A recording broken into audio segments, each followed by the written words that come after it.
આજે અરવલ્લી જિલ્લાના મુખ્ય મથક મોડાસા ખાતે સીઆઈટીયુનું ગુજરાતનું અધિવેશન મળી રહ્યું છે।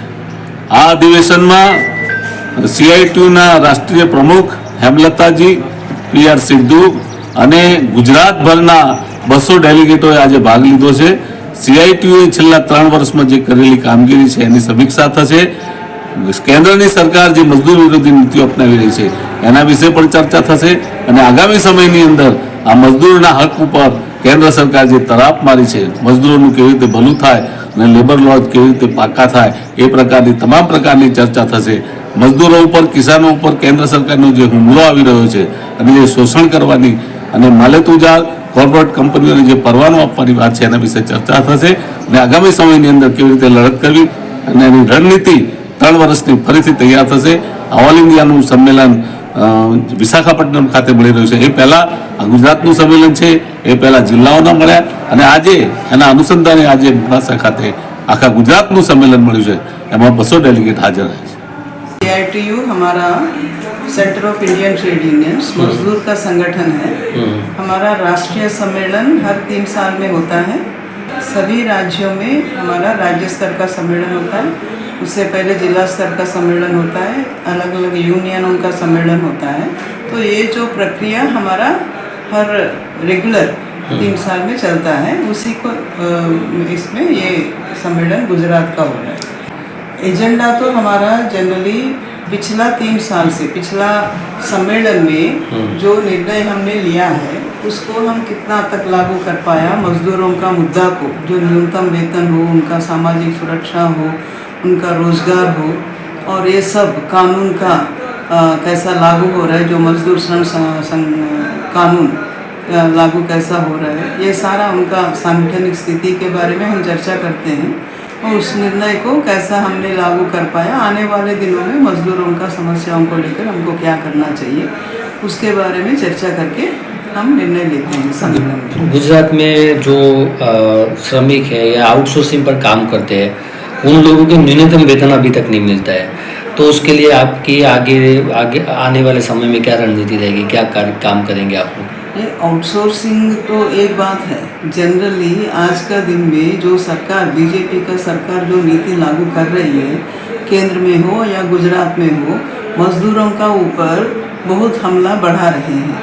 एक तो परमानेंट एम्प्लॉयमेंट घटता जा रहा है, अभी आउटसोर्सिंग है, कॉन्ट्रैक्ट है, टेम्पररी है, अप्रेंटिस है, अभी फिक्स्ड टर्म एम्प्लॉयमेंट भी लागू हो गया है। तो ये सारा मुद्दा की वजह से मजदूरों का शोषण बढ़ता जा रहा है। अभी गुजरात में काम करने का घंटा भी बढ़ा दिया है, 12 घंटा तक काम करने का ये दिया है। तो ये सारा और इंडस्ट्रियल इसका जो मालिक अगर चाहे तो वो अपना कारखाना बंद करके जा सकते हैं। पहले 100 मजदूरों का था, अभी उसको बढ़ा के 300 किया है। ये सब कुछ तो चल रहा है, उसके खिलाफ मजदूरों को इकट्ठा करके एक संघर्ष को तेज करने का निर्णय हमने लिया है। न्यूनतम वेतन के बारे में भी अभी जो सरकार बोल रही है कि सबको न्यूनतम वेतन मिलेगा, लेकिन जो फ्लोर लेवल वेजेस है आज का दिन में 168 है, जो केंद्र सरकार तय किया।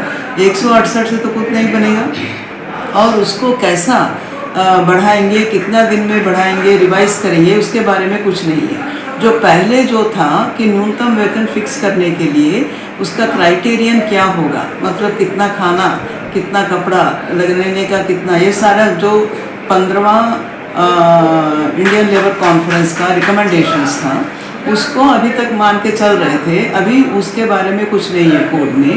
और ये फ्लोर लेवल वेजेस के वजह से अभी तो बहुत सारा राज्यों में उससे ज़्यादा मिलता है, न्यूनतम वेतन फिक्स किया है, लेकिन ये फ्लोर लेवल वेजेस को लेकर वहाँ भी वो कम करने का बात आएगा। तो ये न्यूनतम वेतन का भी बहुत ये नहीं है। और हमारा देश में 90% से ज़्यादा असंगठित क्षेत्र में है मजदूर, और अभी उनको न्यूनतम वेतन कैसा लागू करेंगे उसके बारे में नहीं है। वो आप ये करो, सरकार क्यों नहीं सुनती? सरकार जो बड़ा बड़ा मालिक लोग हैं, आपका कॉरपोरेट्स है, उनका हित में काम कर रही है, मजदूरों को शोषण बढ़ा के ये करने के लिए। और सरकार का पैसा जो है, अभी आंगनवाड़ी आशा जाते हैं तो बोलते हैं सरकार के पास पैसा नहीं है, लेकिन जो पैसा है वो सारा तो उनको कंसेशन दे रहे हैं ना।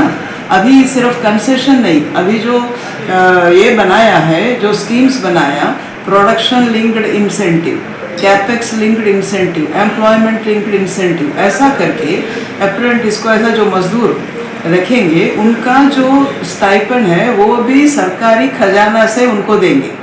तो मतलब सरकार का पैसा, लोगों का पैसा बड़ा बड़ा कॉरपोरेट्स को, मालिक लोगों को दे रहे हैं, और जो काम कर रहे हैं सरकार के लिए उनके लिए पैसा नहीं है। इसीलिए हाईकोर्ट से लागू नहीं कर रहा है। हाईकोर्ट ने दिया था आंगनवाड़ी वर्कर को न्यूनतम वेतन 24,800 देना है, तो वो नहीं लागू कर रहे, उसको अपील में गया है।